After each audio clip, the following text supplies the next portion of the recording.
tidak dapat dibedakan antara musim hujan dan musim kemaraunya.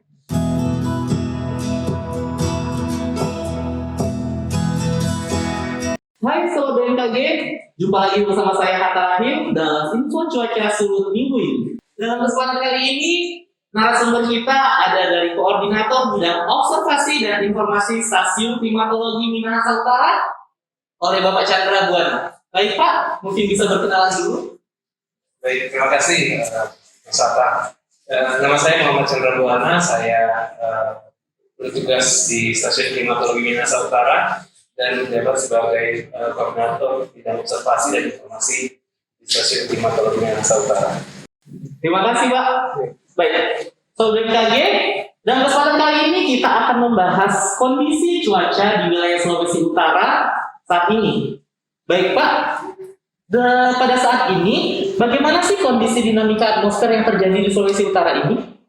Baik, berdasarkan pantauan kami, dinamika atmosfer di Sulawesi Utara ini untuk kejadian kondisi suhu muka lautnya sekarang memang masih hangat, jadi masih ada kemungkinan untuk adanya penguapan. Apalagi kan kita ketahui sendiri pada saat ini memang bulan-bulan transisi, jadi transisi dari musim kemarau ke musim hujan.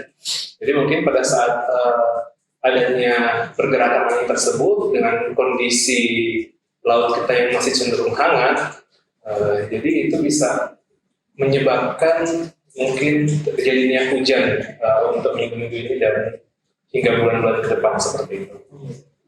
Lalu bagaimana sih zona musim yang ada di Sulawesi Utara saat ini Pak?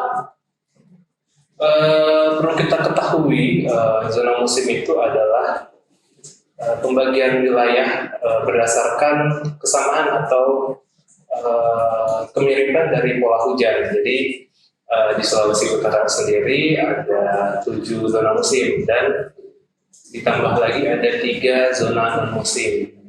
Nah, untuk wilayah zona musim itu sendiri, untuk Kota Manado itu dia masuk di zona musim 326.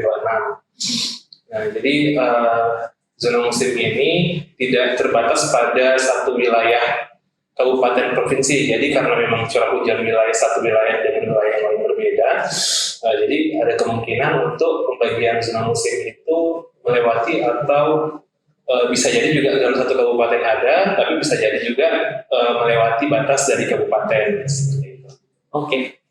Lalu Pak, saat ini kan di Sulawesi Utara ini masih terjadi beberapa hari curah hujannya masih cukup tinggi. Sebenarnya itu awal musim hujan di tahun ini itu kapan sih Pak? Berdasarkan perakiraan kami itu musim hujan itu jatuh pertama di bulan Oktober dasar yang pertama, jadi 10 hari pertama di bulan Oktober tahun 2021. Kemudian nanti ada berlanjut juga di bulan November sehingga seterusnya sampai dengan bulan Juni di tahun 2022 seperti itu. Jadi sebenarnya hujan beberapa bulan yang lalu ini bukan awal musim hujan ya Pak? Nah, bisa kecenderungan memang karena sepanjang tahun ini kondisi perakiraan misalnya netral, tetapi kondisi suhu muka laut yang cenderung hangat menyebabkan beberapa wilayah di Indonesia termasuk di wilayah Sulawesi Utara itu masih terjadi hujan. Bisa jadi pada tahun ini antara ada hujan di periode kemarau, jadi misalnya bulan-bulan Juni sampai dengan September itu periode kemarau, contoh. Nah, tetapi pada saat periode kemarau ini masih ada hujan, tapi memang intensitasnya tidak terlalu tinggi seperti itu. Bisa juga ada terjadi kemarau, tetapi sangat singkat. Seperti yang terpantau kemarin itu ada di satu wilayah memang wilayah itu hanya terjadi sekitar 3 atau 4 dasarian, jadi sekitar 4 mingguan dan 1 bulan lebih terjadi kemarau, habis itu hujan lagi. Seperti itu. Oke. Lalu bagaimana sih Pak musim hujan tahun ini? Normalnya apakah sama dengan tahun sebelumnya atau bagaimana Pak? Jadi perakiraan jadi perkiraan kita untuk tahun 2021-2022 ini itu secara umum dia sama dengan normalnya. Jadi normalnya kita bilang adalah rata-rata 30 tahun. Rata-rata 30 tahun. Jadi masih kecenderungan sebagian besar wilayah kita ini berada pada kondisi normal, dan tetapi ada satu zona musim, itu zona musim 322 itu di wilayah Kota Bagu, Bolmong, dan Bolamong Utara. Nah itu kecenderungannya berada di bawah normal seperti itu. Tadi Bapak sudah membahas beberapa wilayah dengan zona musim. Untuk wilayah Sulawesi Utara sendiri, apakah ada wilayah yang tidak ada zona musimnya, Pak? Ada wilayah non zona, kita sebutnya non zona musim. Jadi wilayah non zona musim ini adalah wilayah yang dimana tidak dapat dibedakan antara musim hujan dan musim kemaraunya. Jadi bisa saja dia sepanjang tahun hujan atau terjadi kemarau sepanjang tahun gitu. Cuma memang di wilayah kita itu di Sulawesi Utara itu 3 wilayah non zona itu adalah wilayah kepulauan. Jadi ada Kepulauan Sangihe, Kepulauan Talaut, dan Sitaro. Karena perlu kita ketahui sendiri kan kalau wilayah kepulauan itu memang dinamika lokalnya sangat berperan penting gitu. Karena memang berada di tengah-tengah laut, jadi kadang bisa jadi tiba-tiba hujan gitu. Bisa jadi hujan sepanjang tahun gitu kan. Jadi seperti itu. Gitu. Jadi kesimpulan gampangnya itu dalam sepanjang tahun tidak bisa ditebak gitu ya kapan musim kemaraunya dan kapan musim hujannya ya Pak. Iya. Baik Sobat BMKG, selanjutnya kita akan mengetahui kapan sih sebenarnya puncak musim hujan di tahun ini. Bagaimana Pak? Kalau puncak musim hujan sendiri, jadi yang dikatakan puncak itu kan adalah jumlah curah hujan tertinggi. Berdasarkan perakiraan kami, jadi selama tahun 2000, jadi jika dibandingkan dengan histori tahun sebelumnya, itu tahun 2021-2022 ini, puncak musim hujannya itu secara umum terjadi di bulan Januari 2022. Jadi memang perlu diwaspadai, apalagi puncak musim hujan seperti itu kan memang intensitas hujan tinggi sekali gitu.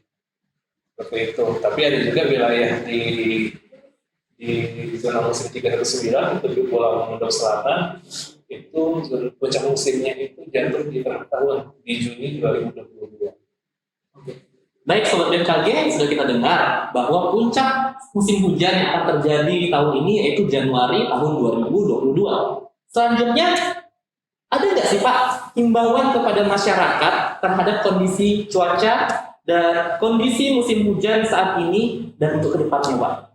Baik, mungkin yang paling penting memang himbauannya. Jadi dari semua perakiraan ini yang kita buat itu intinya di himbauan bagaimana sih perakiraan kita berdampak ke masyarakat, kemudian apa yang harus dilakukan gitu.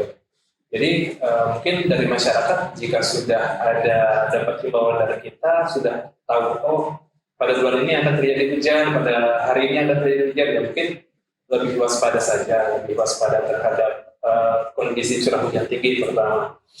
Mungkin dari segi pembersihan saluran irigasi, jadi itu kan yang paling penting kan. Jadi bisa saja hujan sedikit tiba-tiba karena irigasi yang buruk terjadi banjir gitu.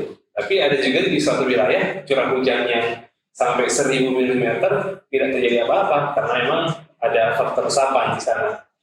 Ya mungkin untuk himbauan yang secara umum terkait bencana hidrometeorologi mungkin ya. Jadi itu bisa berupa banjir, bisa berupa tanah longsor, dan banyak juga gitu. Jadi mungkin hindari keluar rumah, jadi sesuai juga dengan himbauan pemerintah ya, agar kita selalu di rumah dan ya jangan memaksakan untuk keluar jika tidak perlu. Selain untuk menghindari wabah, kita juga bisa menghindari untuk terjadinya bencana, mengurangi dampak dari bencana hidrometeorologi sendiri seperti itu. Baik, Sobat BMKG, demikian episode kali ini. Banyak sekali informasi yang kita dapatkan dari pembahasan kali ini. Baik, Pak Chandra, mungkin ada yang disampaikan sebagai penutup? Baik, terima kasih. Jadi mungkin bagi teman-teman Sobat BMKG di rumah, mungkin tetap jaga kesehatan dan jangan lupa follow info iklim Sulut. Jadi untuk mendapatkan informasi iklim, dasarian, iklim bulanan, dan musim, bisa Sulawesi Utara. Baik. Dan jangan lupa ikuti sosial media kami @info_bmkg dan @info_cuaca sulut. Sampai jumpa di episode selanjutnya.